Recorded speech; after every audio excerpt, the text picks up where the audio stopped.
bạn là mấy bạn thấy ngán rồi. Mà làm biến vô còn tính sổ hết. Teo. Này, giờ được là 31 bạn rồi.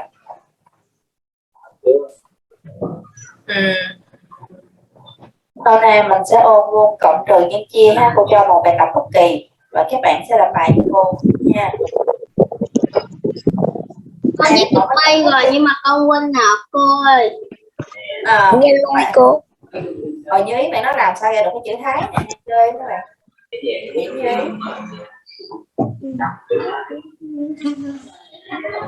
Vậy cô biết là một bài cái gì? Cô bán cái đầu có bộ. Ăn bán đó. Mốt có bao nhiêu không phải được.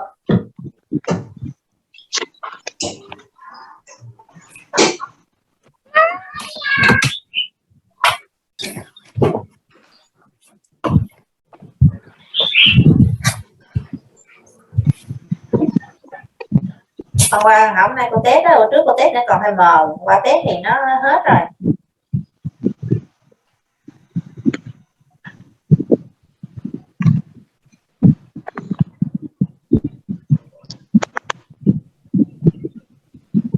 Chào buổi sáng của mình trước.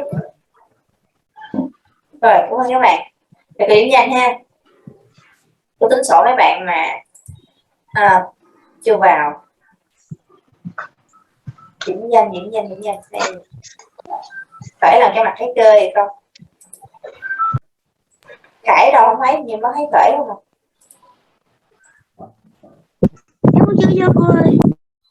Sao chưa vô nữa? Ê Khởi ơi, em ông đâu rồi? Tôi không biết nha.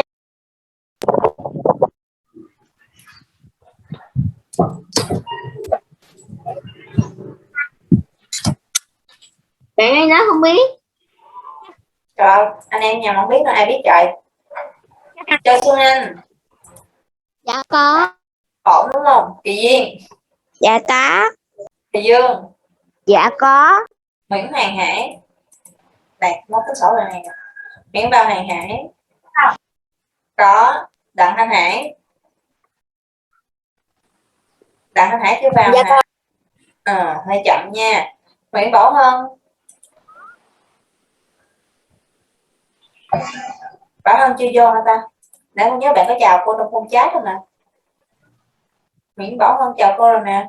Mà bạn đâu mất tiêu rồi? Vương Gia Hân.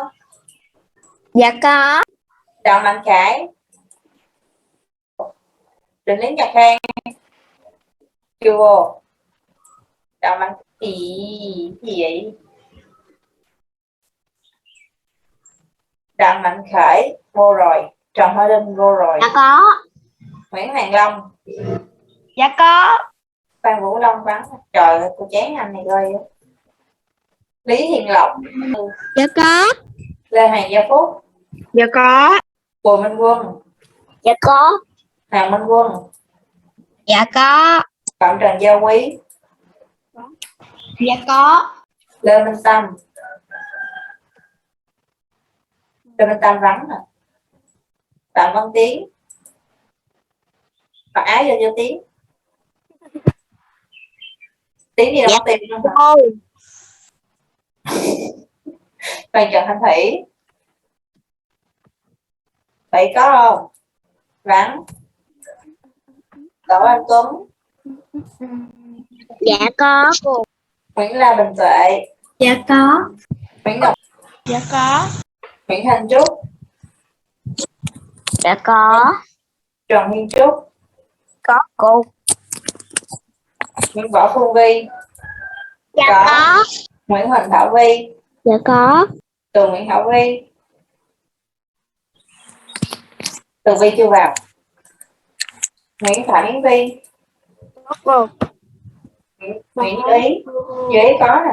Hiện nay nhắn 1, 2, 3, 4, 5, 6, 7. Đúng đây rồi. Tôi có kêu gọi mấy cái này ha. Trong thời gian này thì các bạn, tôi sẽ cho các bạn làm bài toán đi, bài tập. Ôi, coi chưa dán cô ơi.